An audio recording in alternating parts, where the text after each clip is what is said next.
कहानी की शुरुआत होती है एक ग्रुप एक्सप्लोरर की टीम से जो उसको साल भर का खाना और जरूरत का सारा सामान दे दिया गया था। कई दिन के सफर के बाद आखिरकार वो आइलैंड तक पहुंच गए। वो लोग बोट की मदद से उस आइलैंड पर उतरे। ये आइलैंड पूरी तरह से वीरान था, जहाँ एक परिंदा भी दिखाई नहीं दे रहा था। उस आइलैंड पर एक लाइट हाउस और एक छोटा सा घर था जहाँ डेविड को रहना था, क्योंकि इससे पहले भी एक रॉबर्ट नाम का वेदर ऑफिसर यहाँ रहता था। लेकिन अब उसकी ड्यूटी का वक्त खत्म हो चुका था। उसने 1 साल तक अकेले उस आइलैंड पर रहकर मौसम का डेटा कलेक्ट किया। अब उसकी जगह डेविड यहाँ पूरा साल मौसम का डेटा कलेक्ट करने के लिए रहेगा और वो पुराना ऑफिसर रॉबर्ट शिप के साथ वापस चला जाएगा। लेकिन जब पूरी टीम ने घर को विजिट किया तो वो हैरान रह गए, क्योंकि वहाँ किसी भी इंसान का नामो निशान नहीं था। कमरे के अंदर पुराने ऑफिसर का सारा सामान यहाँ वहाँ बिखरा पड़ा था। जिसके बाद कैप्टन और डेविड ने सोचा कि शायद लाइट हाउस में कोई हो सकता है। कैप्टन और डेविड बिना वक्त गंवाए लाइट हाउस की तरफ बढ़ते हैं और वो सब वहाँ एक अजीब नजारा देखते हैं। वो देखते हैं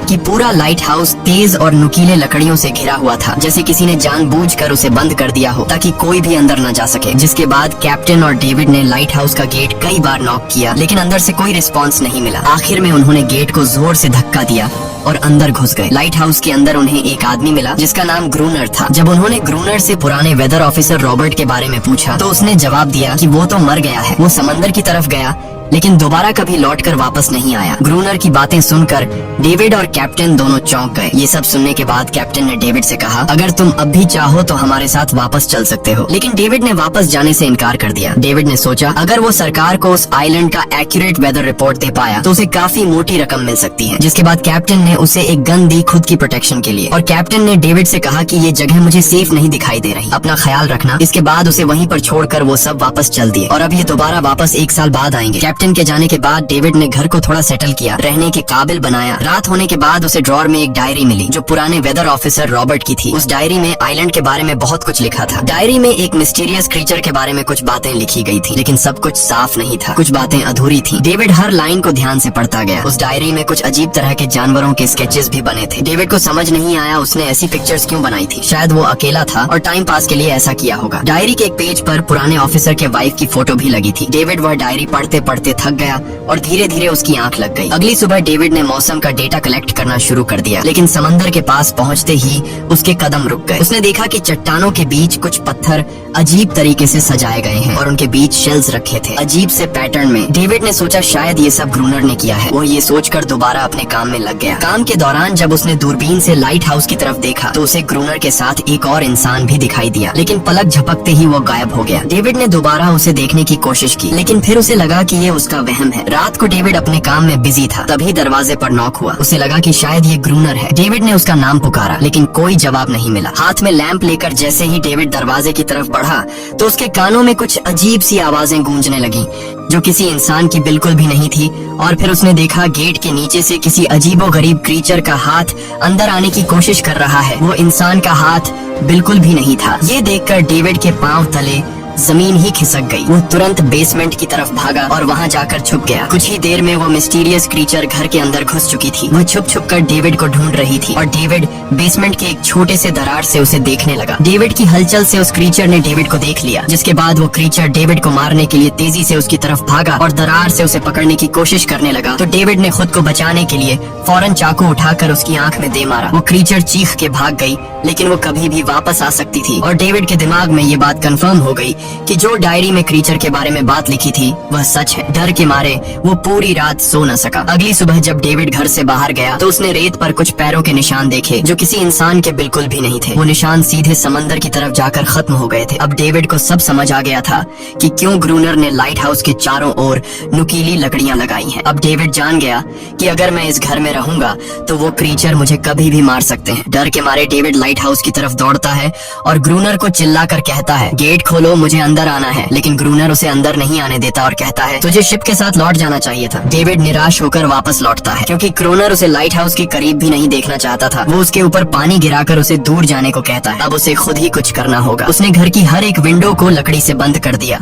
चारों तरफ नुकीली लकड़ियों से घेरा बनाया और गेट के बाहर पुराने कागज और किताबें रखी। फिर उन पर तेल छिड़क दिया ताकि अगर वो क्रीचर वापस आए तो उसे आग से डराकर भगाया जा सके। लेकिन एक बात थी जो डेविड अब तक नहीं जानता था, और ये बात उसे आज रात पता चलने वाली थी। खुशकिस्मती से उसे घर के अंदर एक पुराना बॉक्स मिला। उस बॉक्स में एक गन थी और बहुत सारी बुलेट्स। ये देखकर उसे जिंदा रहने की थोड़ी सी उम्मीद मिली। जैसे जैसे सूरज ढलने लगा, डेविड के दिल में डर बढ़ने लगा। कुछ ही देर में चारों तरफ रात का अंधेरा छा गया। डेविड गन हाथ में लिए घर के एक कोने में चुपचाप बैठा था। उसकी दिल की धड़कनें तेज थीं। तभी एक अजीब आवाज सुनाई दी और जब डेविड ने खिड़की से छुपकर समंदर की तरफ देखा तो जैसे उसके पैरों के नीचे से जमीन ही खिसक गई। उसने देखा कि सिर्फ एक नहीं बल्कि पानी में से कई सारी वही अजीबोगरीब क्रीचर्स उसकी तरफ बढ़ रही हैं। कुछ ही देर में वो सब इकट्ठा होकर कमरे का गेट तोड़ने की कोशिश करने लगे। डेविड ने तुरंत गोलियां चलानी शुरू की, जिनमें से कुछ क्रीचर्स गिरकर मर गए। डेविड को लगा कि गोली की आवाज सुनने के बाद वो डरकर भाग जाएंगे, लेकिन अपने साथियों को मरता हुआ देखकर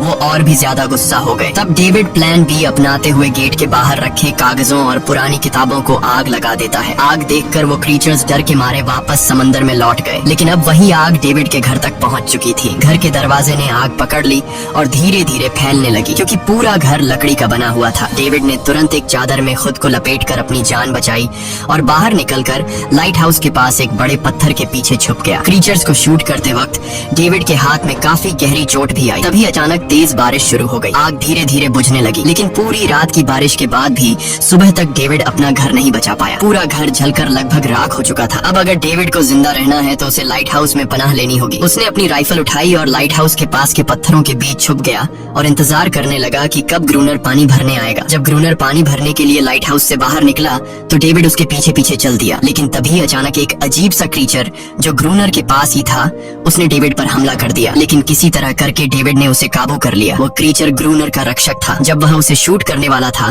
तो ग्रूनर ने तुरंत डेविड को रोका और कहा, रुक जाओ, ये मेरा पालतू है। डेविड ने गोली नहीं चलाई और मौके का फायदा उठाते हुए उसने ग्रूनर के साथ एक शर्त रखी, अगर इस क्रीचर को जिंदा रखना है तो मुझे लाइट हाउस में रहने दिया जाए, नहीं तो मैं इसे मार दूंगा। जिसके बाद ग्रूनर ने हाँ कर दी, क्योंकि डेविड के पास ढेर सारा खाना और गन पाउडर था। शाम होने से पहले दोनों बचा हुआ खाना लेकर लाइट हाउस लौट आए और वो दोनों आराम से सो गए। अगली सुबह वो क्रीचर चुपचाप डेविड का हाथ चाट रहा था। जब डेविड नींद से जागा तो उसने देखा कि इस क्रीचर के चाटने की वजह से उसका हाथ पूरी तरह से ठीक हो चुका है। ये सब देखकर डेविड हैरान हुआ। डेविड अब ग्रोनर से इस क्रीचर के बारे में और जानना चाहता था और फिर ये सब दुनिया के सामने लाना चाहता था, क्योंकि ये किसी जादू से कम नहीं था। डेविड ने सोचा, अगर इस क्रीचर का राज दुनिया के सामने हम लाते हैं तो डेविड और क्रोनर दोनों बहुत सारा पैसा और नाम कमा लेंगे। लेकिन क्रोनर को ये सब नहीं चाहिए था। वो इस आइलैंड से कहीं नहीं जाना चाहता था। क्रोनर का अब इस दुनिया में कोई नहीं बचा था। उसके लिए ये आइलैंड परफेक्ट था, जहाँ वो अपने आप को एक किंग समझता था और अपनी मर्जी का मालिक। इसी वजह से उसने आइलैंड के कई हिस्सों में लिख दिया था, क्रोनर यहाँ का बादशाह है। लेकिन डेविड को ये समझ नहीं आ रहा था कि ये अजीब सी क्रीचर क्रोनर की फालतू कैसे बनी। तो क्रोनर ने बताया कि एक बार क्रोनर ने उसकी जान बचाई थी। वो गलती से उसके फिशिंग नेट में फंस गई थी। तब ये क्रीचर छोटी थी और उस दिन के बाद से वो क्रोनर के साथ ही रह गई। उसकी हर बात माननी शुरू कर दी। लेकिन क्रोनर एक सख्त इंसान था। वो इस क्रीचर के साथ बहुत बुरा बर्ताव करता था। क्रोनर हर दिन इस क्रीचर के साथ फिजिकल रिलेशन रखता था। क्रोनर ने बताया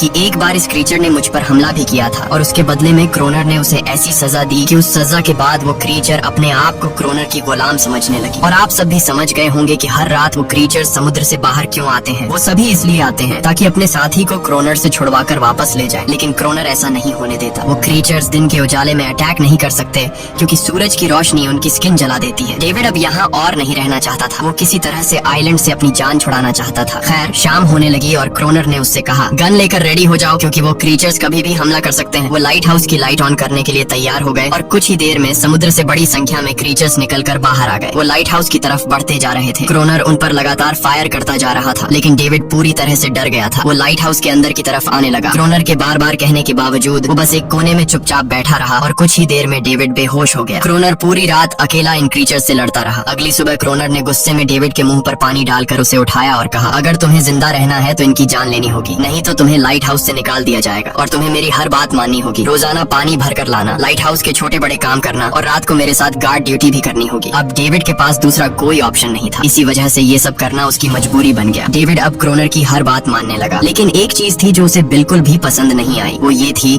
कि हर रोज उस फीमेल क्रीचर को अलग अलग तरीकों से फिजिकली टॉर्चर करना। रात होती है, दोनों फिर से गार्ड ड्यूटी के लिए तैयार हो जाते हैं और एक बार फिर वो क्रीचर समुद्र से निकलकर बाहर आते हैं। लेकिन आज डेविड को डर नहीं लग रहा था। उसने क्रीचर पर फायरिंग शुरू की, मगर आज क्रोनर कुछ भी नहीं कर रहा था। वो डेविड को बाहर छोड़कर लाइट हाउस का गेट बंद कर देता है और खुद चुपचाप अंदर बैठ जाता है ताकि डेविड खुद सीख सके कि इन क्रीचर्स से कैसे लड़ा जाता है। इसी तरह डेविड को लड़ते लड़ते वो रात कट जाती है और सुबह हो जाती है। सुबह क्रोनर ने देखा कि डेविड लाइट हाउस के गेट के बाहर खून में लथपथ बैठा था। अब उसने सीख लिया था कि इन क्रीचर्स से कैसे लड़ना है। इसी तरह समय गुजरता गया, रातों को इन क्रीचर्स से लड़ते हुए और दिन भर क्रोनर के लाइट हाउस के काम संभालते हुए। ये आइलैंड अब उसके लिए एक बंद घर जैसा हो गया था। वो हर वक्त सोचता रहता था कि कब ये जगह छोड़कर आजादी की सांस लेगा। समय के साथ साथ डेविड का उस फीमेल क्रीचर के साथ एक अजीब सी दोस्ती बन गई थी। डेविड को उसके लिए अब बुरा लगने लगा था। अब उसे समझ आया कि अपने लोगों को छोड़कर अकेला रहना कितना मुश्किल होता है। शायद वो क्रीचर भी कुछ ऐसा ही महसूस करती थी। डेविड ने उस क्रीचर को एक नाम भी दिया, अनारियस। इसी तरह से दिन गुजरते गए और फिर एक दिन उन्होंने देखा कि इन क्रीचर्स के अटैक्स धीरे धीरे कम हो रहे हैं। डेविड सोचता है शायद सर्दियों में वो कहीं और चले जाते हैं या फिर शायद उन्हें समझ आ गया था कि इन दोनों से लड़कर कुछ हासिल नहीं होगा। लेकिन क्रोनर ने उससे कहा कि ऐसा बिल्कुल नहीं है, वो फिर से अटैक करेंगे। अब वो अपनी संख्या बढ़ा रहे हैं। कुछ और दिन ऐसे ही गुजर गए। एक रात डिनर के बाद क्रोनर और डेविड ने टाइम पास के लिए चेस खेलना शुरू किया। लेकिन यहीं पर क्रोनर से एक बड़ी गलती हो गई। वो दोनों खेल में इतने उलझ गए कि लाइट हाउस की लाइट्स ऑन करना ही भूल गए। अंधेरे का फायदा उठाकर क्रीचर्स ने उन पर अटैक कर दिया। डेविड ने देखा कि क्रीचर्स की संख्या इतनी ज्यादा थी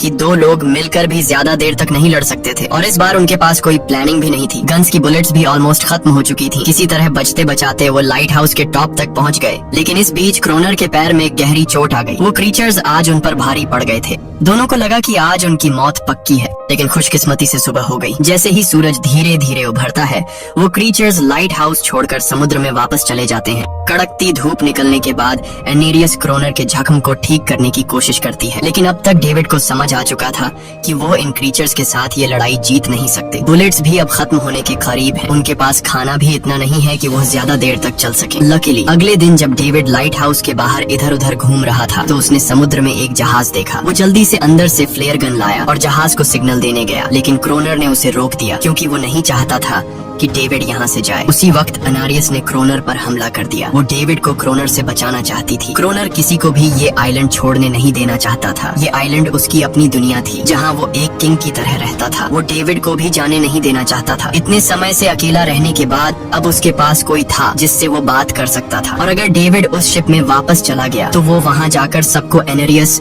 और उनके बारे में बता देगा। इसलिए अब डेविड यहाँ से नहीं जा सकता। धीरे धीरे वो शिप डेविड की आंखों के सामने समुद्र में गायब हो गई। अब उसके पास कुछ भी करने को नहीं था। कुछ और दिन ऐसे ही बीत गए। क्रोनर अब भी डेविड और अनारियस दोनों के साथ बुरा बर्ताव कर रहा था। लेकिन अनारियस को वो खास तौर पर मारता था जो डेविड को बिल्कुल पसंद नहीं था। एक दिन डेविड ने अनारियस को एक छोटी टॉय बोट गिफ्ट में दी जो उसने किसी मछली की हड्डी से बनाई थी। लेकिन जब अनारियस ने उस बोट को देखा तो वो डेविड को आइलैंड के एक ऐसे कोने में ले गई जहाँ सचमुच एक असली बोट रखी थी। जब डेविड ने इस बोट के बारे में क्रोनर से पूछा तो उसने कहा हाँ, उसे पहले से पता था कि आइलैंड के इस हिस्से में एक बोट है। क्रोनर कहता है कि कुछ लोग इस आइलैंड तक बोट के जरिए अपनी जान बचाने आए थे, लेकिन सुबह होने से पहले उनमें से कोई भी जिंदा नहीं बचा। सबको इन क्रीचर्स ने मार दिया। वो सब शिप में गोला बारूद ले जा रहे थे, लेकिन समुद्र में आए तूफान की वजह से उनका शिप इसी आइलैंड के पास डूब गया। ये सब सुनते ही डेविड के दिमाग में एक आइडिया आया। उनके पास एक डाइविंग सूट जैसा कुछ था। डेविड ने कहा कि अगर हम दोनों में से कोई उस सूट को पहनकर समुद्र के उस हिस्से में जाए जहां वो शिप डूबी थी तो हो सकता है उन्हें कुछ बुलेट्स या डायनामाइट मिल जाए जिससे इन क्रीचर्स से लड़ना आसान हो जाए। लेकिन क्रोनर ने इस बात को मानने से इनकार कर दिया। पर डेविड अपनी जान को खतरे में डालकर ये काम करने को तैयार था। कुछ और दिन ऐसे ही गुजर गए। डेविड और अनारियस के बीच एक गहरा कनेक्शन बन गया। डेविड उसे पसंद करने लगा था। इन दोनों को रोमांस करते हुए ये सब क्रोनर ने चुपके से देख लिया। क्रोनर को लगा कि अनारियस उसे छिन जाएगी, इसलिए डेविड को रास्ते से हटाना पड़ेगा। अगले दिन क्रोनर खुद डेविड की बात मानने को तैयार हो जाता है। वो डेविड से कहता है ठीक है, तुम सूट पहनकर नीचे पानी में जाओगे और वहाँ ढेर सारा RDX कलेक्ट करोगे, फिर मैं तुम्हें बोट से ऊपर की तरफ खींच लूंगा। लेकिन क्रोनर का असली इरादा कुछ और ही था। वो चाहता था कि डेविड उसकी मदद से समुद्र के नीचे रखे डायनामाइट के बॉक्सेस वापस सरफेस तक ले आए और उसके बाद उसे वही समंदर में अकेला छोड़ दे ताकि वो क्रिएचर्स उसे मार दें। इस तरह डायनामाइट भी उसके पास आ जाएगा और अनारियास फिर से उसकी गुलाम बन जाएगी। वो दोनों बोट में बैठकर उस जगह पहुंच गए जहां शिप पानी में डूबा था। डेविड ने डाइविंग सूट पहना और समंदर के नीचे उतर गया। नीचे जाने के बाद डेविड ने देखा कि शिप पूरी तरह तबाह हो चुकी है, लेकिन उसकी किस्मत अच्छी थी कि उसे कुछ डायनामाइट के बॉक्स मिल गए। लेकिन तभी अचानक कुछ क्रिएचर उसके सामने आ गए। क्रिएचर्स को देखते ही डेविड घबरा गया और नीचे गिर पड़ा। वो डाइविंग सूट इतना भारी था कि वह हिल भी नहीं पा रहा था और डेविड क्रोनर को ऊपर सिग्नल भी नहीं भेज पाया। क्रोनर को लगा कि शायद वह क्रिएचर्स डेविड को मार चुके हैं, लेकिन असल में वो तो सिर्फ 2 छोटे बच्चे थे। डेविड ने जैसे तैसे करके अपना डाइविंग सूट वहीं छोड़ दिया और ऊपर सतह तक खुद को पहुंचाया। उन्हें वहाँ कुछ पुराने बॉक्स मिले जिनमें डायनामाइट था। इसके बाद यह दोनों काम पर लग गए। उन्होंने लाइट हाउस के आसपास 2 लेयर्स में डायनामाइट बिछा दिया ताकि जब अगला हमला हो तो वे मॉन्स्टर्स को एक ही बार में खत्म कर सके। कुछ महीने बीत गए और बर्फबारी का मौसम आया, लेकिन एक बार फिर वो क्रिएचर्स गायब हो गए। अचानक से अटैक बंद हो चुके थे, जैसे क्रिएचर्स को खबर मिल गई हो कि उनके लिए जाल बिछाया गया है, इसीलिए अब वो अटैक नहीं कर रहे थे। क्रोनर को लगा कि शायद एनारियस ने उन क्रिएचर्स को खबरदार कर दिया है, जिसकी वजह से वो एनारियस पर जुल्म करने लगा, लेकिन डेविड ने उसे रोक लिया। आखिर में दोनों ने मिलकर एक नया प्लान बनाया, लाइट हाउस का मेन गेट खुला छोड़ने का, ताकि जैसे ही वो क्रिएचर्स पास आए डायनामाइट से उन सबको उड़ा दिया जाए। डेविड ने चालाकी से काम लेते हुए एनारियस को लाइट हाउस के टॉप पर चीखने को कहा। एनारियस की आवाज सुनते ही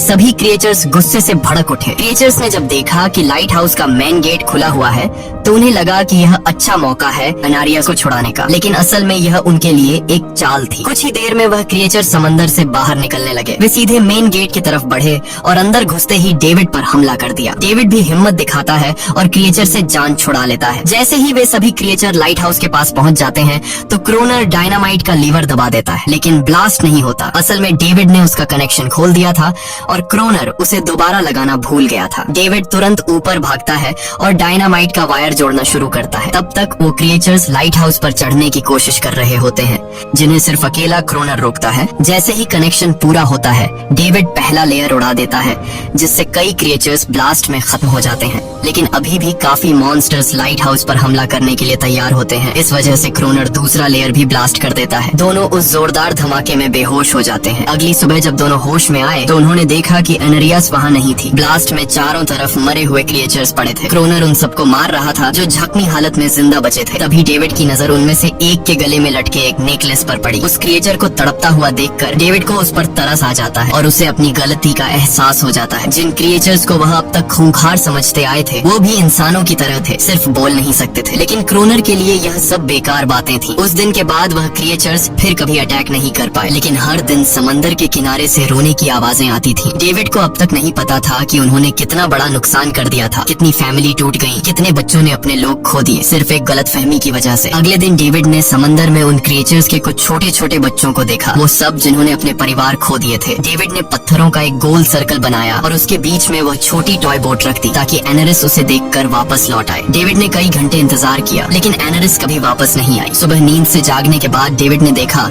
कि क्रोनर सो रहा है। क्रोनर के पास कुछ पुरानी चीजें रखी थी, उनमें एक पुरानी तस्वीर भी थी, और जैसे ही डेविड ने उस तस्वीर को देखा वह हैरान रह गया। वह लड़की जिसका फोटो उसने पहले दिन पुराने ऑफिसर रॉबर्ट की डायरी में देखा था, वह कोई और नहीं बल्कि क्रोनर की पत्नी थी, और फोटो में क्रोनर उसके साथ खड़ा था। असल में 1 साल पहले आए वेदर ऑफिसर रॉबर्ट मरा नहीं, बल्कि उसने अपनी पहचान बदल दी थी, यानी क्रोनर ही वेदर ऑफिसर रॉबर्ट है। बस उसने अपना नाम बदल लिया था, क्योंकि अब वह कभी इस आइलैंड को छोड़ना नहीं चाहता था। ये सब देखकर डेविड ने भी यह उम्मीद छोड़ दी कि वह कभी इस आइलैंड से जा पाएगा। अगले दिन शाम को जब डेविड समंदर के किनारे गया, उसने देखा कि उस सर्कल में रखी छोटी बोट अब वहाँ नहीं थी, लेकिन उसी जगह पर उसने एक क्रीचर का छोटा सा बच्चा देखा जिसके हाथों में वह बोट थी। डेविड ने अपने हाथ में जलती हुई लकड़ी को उस सर्कल के बीच में फेंक दिया ताकि वह दिखा सके कि उसका इरादा लड़ने का नहीं है और उसे किसी को खतरा महसूस न हो। वह उनके साथ दोस्ती करना चाहता था। कुछ ही देर बाद समंदर की लहरों से एनारिस निकलती है और उसके पीछे पूरा क्रीचर्स का ग्रुप भी समंदर से बाहर आता है, लेकिन इस बार कोई भी डेविड पर अटैक नहीं करता क्योंकि वे भी अब शांति चाहते हैं। उनका इरादा सिर्फ एक सुरक्षित जगह पाने का था अपने बच्चों के लिए। लेकिन तभी वहाँ क्रोनर हाथ में बंदूक लिए पहुँच जाता है। क्रोनर को लगता है कि अगर शांति हो गई तो उसे सबसे ऊपर होने का एहसास कैसे होगा। डेविड उसे समझाने की कोशिश करता है कि ये क्रीचर्स लड़ना नहीं चाहते,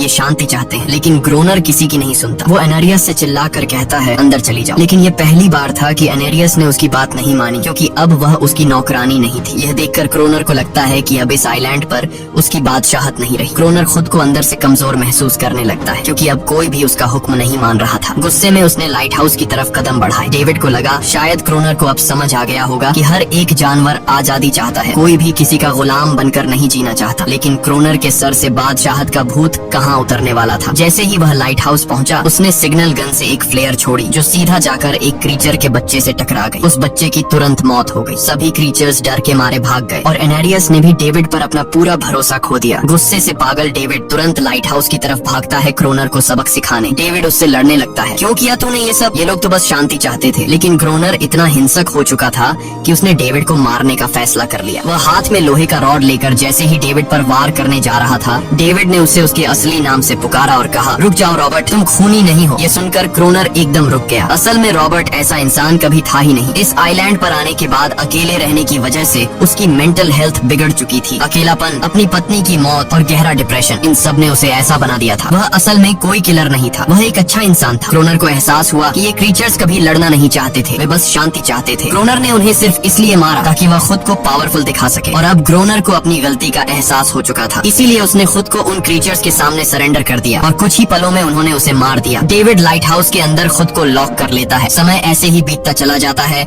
और 1 साल बाद आइलैंड पर एक गवर्नमेंट अफसर आता है। साथ में एक नया वेदर ऑफिसर भी होता है। अब नए गवर्नमेंट अफसर ने इस आइलैंड पर वेदर मॉनिटर की ड्यूटी करनी थी। जब कैप्टन पिछले अफसर के बारे में डेविड से पूछता है, तो डेविड भी वही बात करता है कि वह पानी की तरफ गया था लेकिन कभी वापस नहीं आया। और वेदर ऑफिसर को भी लगता है कि डेविड ही ग्रोनर है। डेविड ने भी उनकी इस गलतफहमी को ठीक नहीं किया। वह चुपचाप बालकनी पर गया और खड़ा हो गया बिना कुछ कहे, क्योंकि अब वह भी इस आइलैंड को छोड़ना नहीं चाहता था, बिल्कुल क्रोनर की तरह। इसी दौरान एनेरिस भी अपने परिवार के साथ खुश थी। अब उन्हें किसी क्रोनर जैसे आदमी का डर नहीं था। अब वे आइलैंड पर भी और समंदर में भी आजादी से जी सकते थे। इसी के साथ कहानी खत्म हो जाती है। अगर वीडियो आपको अच्छी लगी हो तो हमारे चैनल को जरूर सब्सक्राइब कीजिए।